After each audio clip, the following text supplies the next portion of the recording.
ती पळून जाऊन लग्न करणं लव्ह मॅरेज बरोबर आहे का माय बापाच्या मनावर लग्न करणं बरोबर आहे?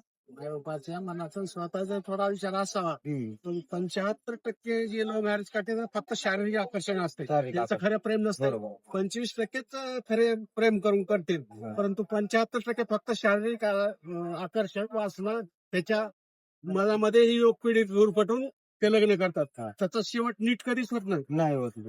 त्याच्यामध्ये आई वडिलांना पश्चाताप होतो, नातेवाईकांना पश्चाताप होतो, जाती धर्माचं चेड निर्माण होते, असे अनेक प्रश्न त्याच्यातून निर्माण होतात. हे पोरांनी लक्षात घेतलं पाहिजे, हा. पण घेत नाहीत. थोडंसं शारीरिक आकर्षण झालं, सुंदर मुलगी दिसली, त्याच्या मागे बोंबलत पळायचं, बापाला विचारायचं नाही, माईला विचारायचं नाही.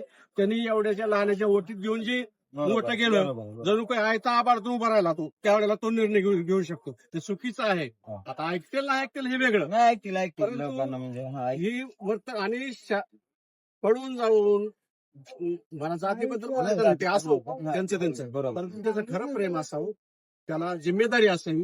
गैर जिम्मेदारीनं पळून जाऊन लग्न करणं हे दोन्ही कुटुंबातले विध्वंस होत आहे. त्याच्यामध्ये सक्सेस होत नाही 99%. एखादा अपवाद समजा, नाही तर परिणाम आम्ही रोजच टीव्हीला बघायला की बरोबर. त्यानं मारून टाकलं, त्यानं मारून टाकलं, तिनं त्या बायकोला मारलं, त्यानं ते फेकून दिलं. त्याचे परिणाम इथं आहेत बुक, बरोबर. हे काही वेगळं नाही.